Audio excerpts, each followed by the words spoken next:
What's good, superstars? Back with another VV video. You got Superstar Joe. You got Superstar Rob in the building. How's it going, Rob? Pretty good. You?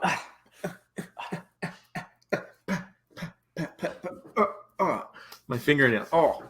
My fingernails are hurting on that one. You got a really hard head. Guys, if you are new here, do not forget, become a superstar. Smash the subscribe button down below. Hit the bell notification so you know when we post some VV content for your faces. Got the whenever we're posting together, all these kinds of things you can see. You can learn about great topics like we got for you today.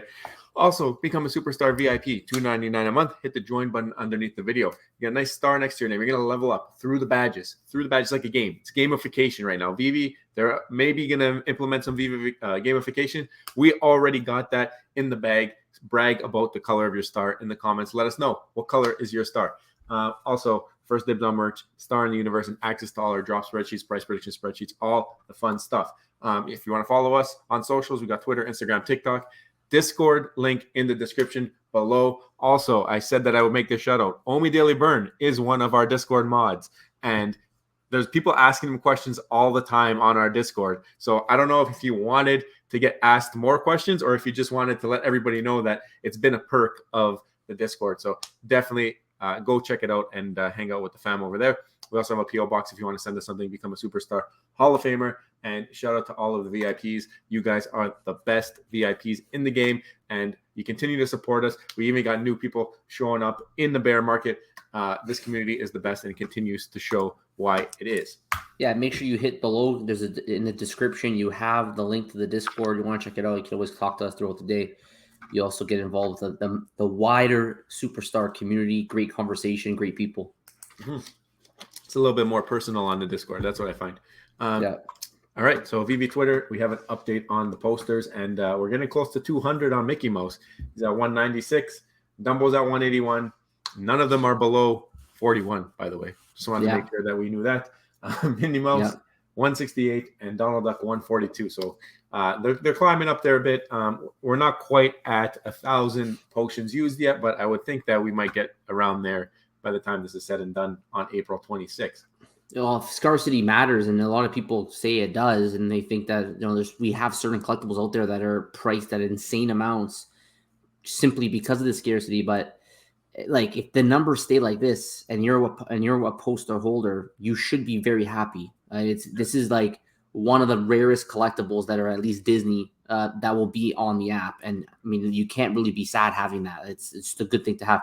Although you may want to consider flipping it, because you never know, as more time goes on, there might be repeats of this number of mints later down the line for other Disney collectibles. Yep, we've seen it happen already, and comics that are out now are 5K. So the two running this week are 5K. But if you want to learn more about those comics, check out Corey's video on the official VV page, and you'll learn more about it, and it's a good listen. So definitely check that out. Here's a look at the first ultra rare and rare covers for the book coming tomorrow, which is Spider-Man number 121. It's the first part of two parts of the death of Gwen Stacy. Interesting. Okay. Well, our Twitter. Let us know. Yesterday, obviously, I did a So Rare video. Typically, we're doing that on Sundays, it seems like, just because that's a lineup reset. So did not get to a VV news, but wanted to shout out Double Quill for putting out another great article or blog article. Nice. I'm loving the different formats. It mixes it up. It's not just video content. It's very creative most of the time, and it's just cool. And it's out of gas. I'll let you guys think about it, what that is, but definitely go give her a like and follow and comment on her blog. Let her know that you watch. I mean, I think it helps. Just like the VIPs, you guys are supporting us. Go support fellow creator and give her the motivation to keep it coming, because we love him. We love him. Yeah, she's a great writer too. Yep. I don't know if you remember this, Rob, but when Fro came on the channel, he made me this beautiful, beautiful intro, and he was just sharing it out. And I didn't know this at the time, but this fog in the background is actually from Mysterio's helmet. Oh, is that how he did it? Yeah. So Superstar Money colors in Mysterio's helmet there. Wow. Okay, there you go. He did a great job on this. I do remember this when he put this. It was amazing. But that's hilarious. The Mysterio helmet has everything you need for something like this. Great background. I gotta slap that somewhere. In honor of this, I did pick up a Zoffy, and that is one collectible that I will never sell. I do have a couple sentimental collectibles. Talked about them before. Yeah, that's one of them. Yeah, it's great. That's a great job for Ecomi. He's a real one. He's a real one. This is a really cool thing. Like this is how I picture, and I think Dr. Profit is kind of on the same wavelength as me on how he sees the space moving forward. And I know that you're similar thinking. Like I'm not a big VR guy. I don't think that that is like mass adoptable unless there's like some kind of super duper ecosystem around. So I'm very much more bullish on AR and the way that we can implement this technology into our real world. We've seen how Pokemon Go was very successful with that type of thing, and it was mass adopted. Now, this is an example of a scavenger hunt, and he's saying it could be a great way to engage kids in outdoor activity while incorporating educational elements. I think it also ties together because kids are really into their iPads and technology. By having this type of geo mapping, I think that's the big thing, the geo mapping of the AR that's going to make it into something incredible. What do you think, Rob? It's going to be messed up, man. Like we're going to be at some point, we're going to actually be embracing living in a virtual world. They always talk about this as a joke in terms of the end of the world, and and you see those kind of those horror films with it. But we are truly going to merge ourselves in a way with the virtual world, and NFTs are going to be a big part of that. And that's why they say that there's a lot more NFT projects coming into the future. Yeah. So we're very, very early. Many projects probably won't last, but you do your best going after some big IP, or like we are here on Veve. At least we're getting some kind of FAs on some things that are related to actual 100 years of history. So I think augmented reality is necessary. VR is not going to work. Nobody wants to put a big helmet on and just live in their room. But AR with these glasses, technology is way out. Unknown date. We will be in this for the long haul. It could be another decade potentially, because now the Apple glasses have been completely delayed. So we'll get some kind of mid-tier between what we want from our glasses on the spectrum of a VR helmet. We're going to get something in the middle that will probably last us a few years. And then at some point, hopefully the technology catches up and we can get these glasses on our head. But it's kind of just a pipe dream right now. Yeah, I mean, I'm excited though for whenever it does come to that. Like you said, you're not locked in a room. You actually can explore. You can move around. You're not. That's why I think that's the big part too. Like it might start with maybe fitness, with where goals just pop up on the corner of your eyeball, right? Like that might be the gateway, and then eventually branching out into other things. I'm not 100% sure, but I do. I'm very excited for where AR will bring us, especially now that we have all this AI and all these things that can just generate on themselves. Like it's gonna be wild. That's that crazy. Got to give a big shout out to Mitchell Locklear, long time supporter of our channel, and he's jumping in on the Soul Rare. I mean, you guys don't have to be totally into it. You don't have to spend money on the app, but I really highly recommend checking it out, and for the sole purpose of learning about the different types of utility that program is bringing. It's incredible what they're doing. They have leaderboards, they have gamification, they have like utility of physical giveaways. They have celebrity endorsements. Like it's something that I think that we can look towards or look forward to when Veve is fully operational and fully out there. This is kind of an idea of maybe where it could go. Well, maybe Superstar Mitch is watching us every single day, always commenting. Thank you for the support. And I really hope you do. I hope he's a baseball fan. I think he is. But I don't know if you're a fantasy sports fan. Let me know. I know he's watching, so let us know below. Because if you're like us and you share the same passion for fantasy sports, Solar is a great way to combine your NFT background and your love of the NFT space with your love of the fantasy sports space. You put those two things together, you get a project like SoRare, and then on top of that, you have actual backing by the players because it's all officially licensed. So I think it's a pretty good project, especially if you're into sports, if you're into baseball and you're into fantasy sports. I think it's a pretty good project, especially for others who are in the space but they haven't discovered SoRare yet. Whether it's through Veve or another project, it's something that is worth exploring for sure. Yep, totally. And the one giveaway that I was talking about yesterday, they're actually giving away like physical bats and balls signed by the player that if you own their card, you're entered into a raffle for that player's physical merch. Like it's ridiculous. Like that's absolutely crazy, that utility. That's great utility. I remember when we talked about that. I'm going to remind everybody, like that is true utility. You can actually get into a giveaway if you own the card of the player. It's not Like, even. It's not like it's a scrub player either, though. Like this is like a top player, Juan Soto. yeah, It's ridiculous what they're it's a doing. top player in the league. Yeah, it's for sure. It's amazing. I love that Um, utility. okay, so Rob, why don't you talk about today's video, the Oh, topic? been real with you. He added us. Now I don't think he's referring to us specifically because we do not clickbait. Okay, this is not something that we do. We Yeah. simply have titles that relate to all of our topics, and we discuss them. So he said that he had a question. He really the gist of it is clickbait titles something that could hurt Vive's growth in the future. An example would be like, I'm done with Veve, or I quit Veve. But then you watch the actual video, and the video is the person actually saying that they actually love Veve and they're not quitting, and these are all the good reasons why it's great.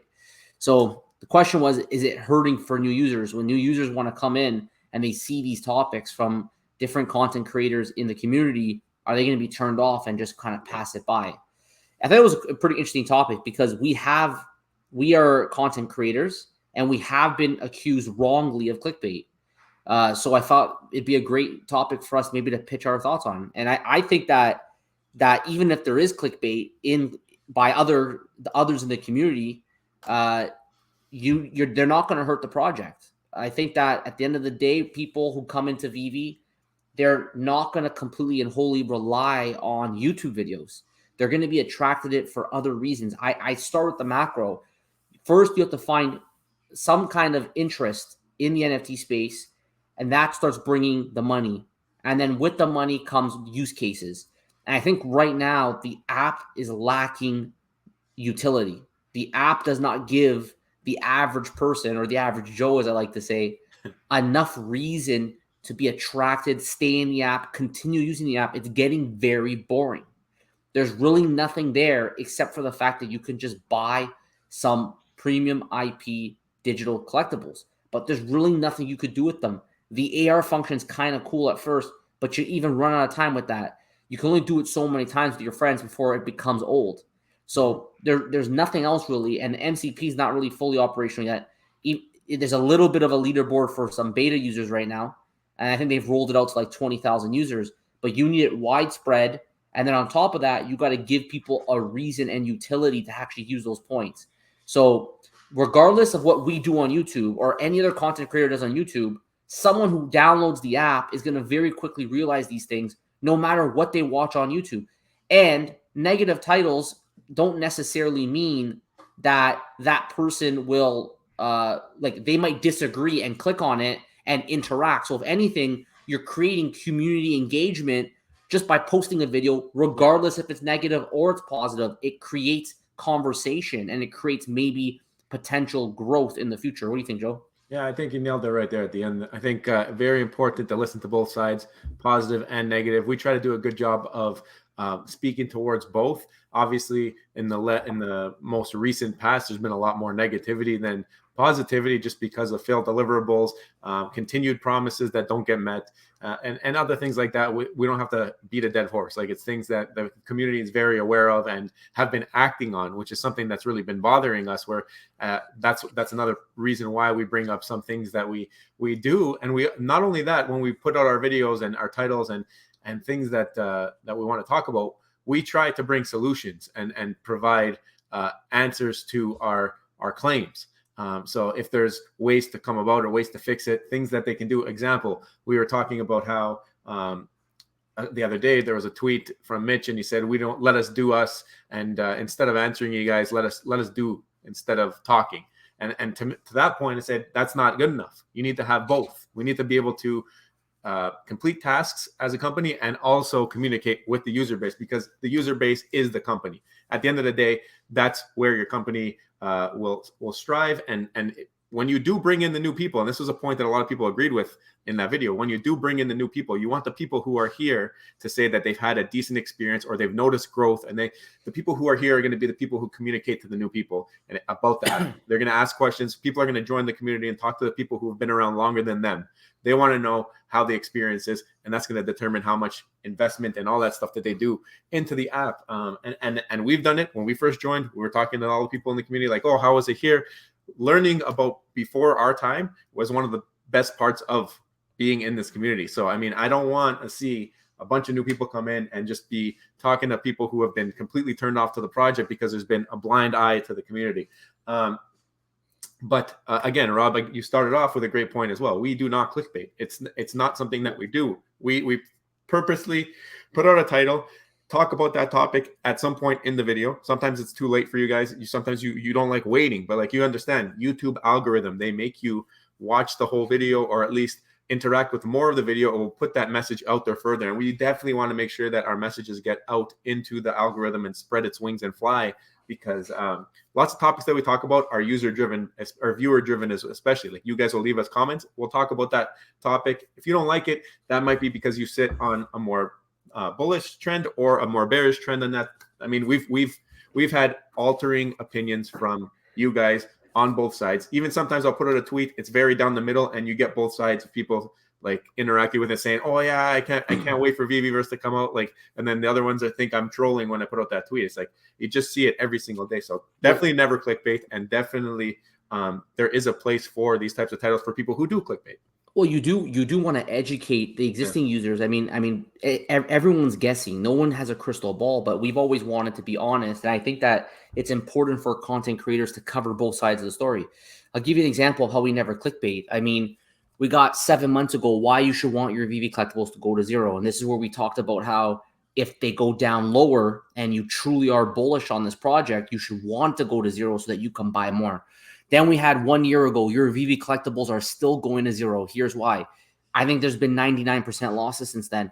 I mean, you can call it clickbait all you want. We got a lot of a hassle when we put this video out 1 year ago, but we did it because we identified issues and problems with the app and with the market, and we put it out there. Even though at that time it wasn't very popular to do so, we had to speak our opinion and our mind.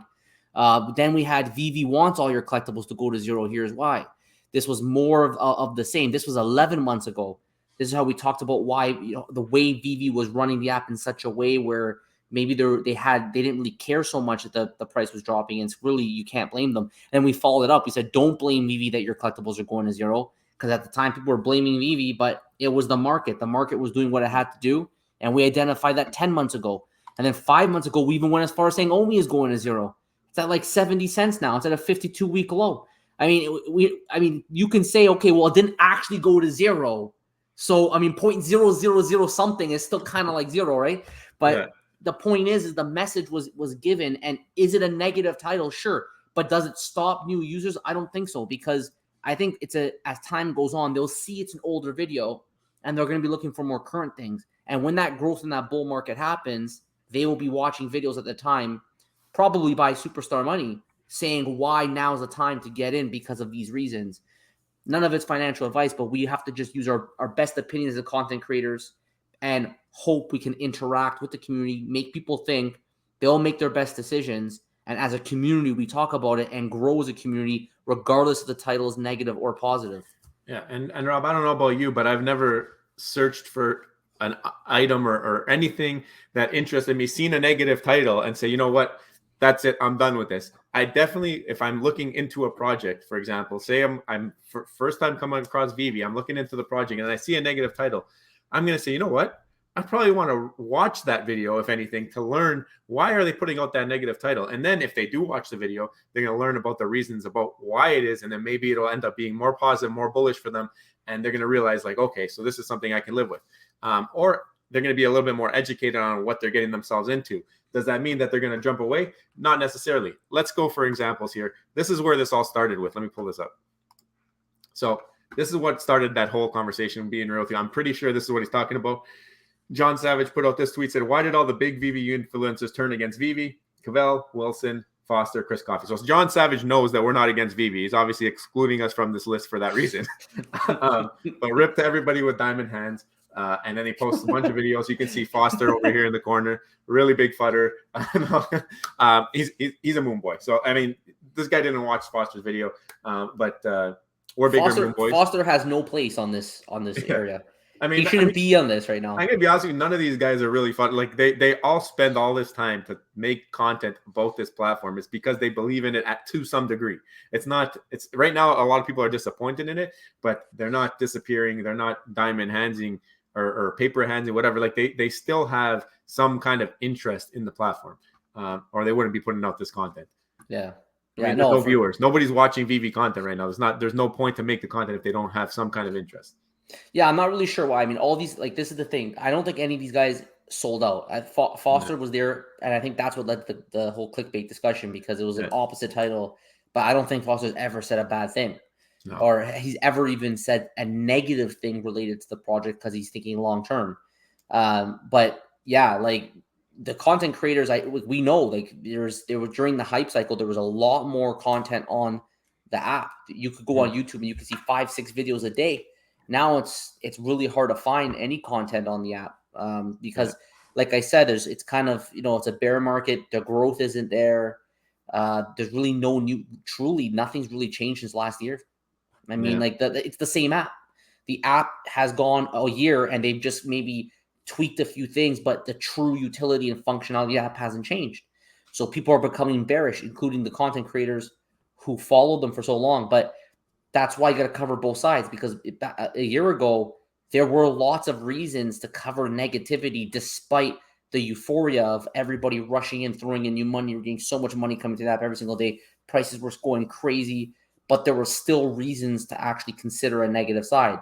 A lot more positive videos than negative videos. Now it's the opposite. Now there's a lot more negative videos than positive, but that doesn't mean you can't find underlying positive reasons to still be excited about the project. So that, I guess this is what started it all. I think the moral of the story on this one here, been real with you. Another superstar watches all the time, so we appreciate you. And the key thing is that regardless of the title, it can never hurt Veve. More content on both sides of the story, doesn't matter what it is, can only be beneficial for the app. And if anything, the negative titles are the ones that are gonna light a fire under Veve to really get moving and get delivering. So I got a couple more things here actually on that note, because you're talking about how negative titles may impact people's opinions. I mean, we just did 2 quick searches on other topics, some related to Veve. So let's look at one. There's a channel that I follow. It's called the Disney Food Blog, but I just went onto their main page. This is their homepage. And if we look at the titles that these guys are using, best and worst rides at Magic Kingdom, 12 things I'm not doing in my next Disney World trip, 5 controversial Bob Iger changes, what I wish I knew before I brought my kid to Disney. Then there's other ones like here, 12 things I'm not doing on my next Disney trip. So very negative insinuations. Does that mean that Magic Kingdom is going out of business? I don't think so. I think that if anything, people are clicking this because they want to know how to have a better experience at Disney. And this channel has obviously discovered that that is something that people want to know, because they have 903,000 subscribers. So it's not a joke. Another one, Funko Pops. I typed in Funko app sucks. And as you can see, 4 weeks ago, the Funko app kind of sucks. Same guy, the Funko app sucks. Where is the Funko app fix? Funko Pop app is broken. Funko app is back with problems. So there's a lot of that. And does that mean that people are not going and storming the stores and lining up for exclusive Funko Pop drops? No, it does not. But there needs to be this type of criticisms this way that Funko maybe realizes it, and then they go ahead and they update or fix things. Because if nobody said anything, they can just sit back, relax, say nobody cares. We're just going to leave our app broken and blah, blah, blah, blah, right? So these are the types of reasons that a lot of people do put out some type of negative title sometimes, and I think there's a place for it as long as it's done respectfully, that kind of thing, right? Yeah, exactly. And I'm going to leave us with just one last note here. Again, when we went to Decon, one of the most common comments we got from everyone was, we asked, where did you first find us? And a lot of people said this was the video. Your Veve collectibles are all going to zero, not clickbait. We put it in the title, not clickbait. Okay. And people were like, no, it's clickbait. But you see, this is the thing. It's not. It created discussion. And obviously, that was a year ago. In hindsight, this was a very important video to listen to. And some people were very happy that they watched that video to get a different perspective. And yes, we put not clickbait right in the title. You can't call it clickbait if you say not clickbait in the title, right, Joe? You just can't call it clickbait. So let us know your opinion before. Do you guys believe clickbait titles are hurting Veve's growth? Can Veve not grow as long as content creators are using clickbait titles, as people would say? And you know what? I guess everyone has a different opinion of clickbait. So if you guys want, you can let us know below what clickbait is. Yep. Or if you think that we've clickbaited before, I'm curious. Let me know what video, because I don't think we've ever done it, and we posted every day. You have like 465 videos to pick from, or whatever it is. Let us know below if you disagree. But let us know as well if you think it's hurting the app. And if you haven't already, the most important thing, do not forget, become a superstar, smash the subscribe button, join the superstar family, hit the bell notification button to get every single video every single day. And also get your VIP membership, $2.99 a month. Thank you guys so much for our supporters. You guys are amazing. Get our spreadsheets, get access to our giveaways, for dibs on merch. We want to bring as much utility to the memberships as possible, but we cannot appreciate you guys who do support us. Take care, and we'll see you in the next one. Bye-bye. Love you. Bye.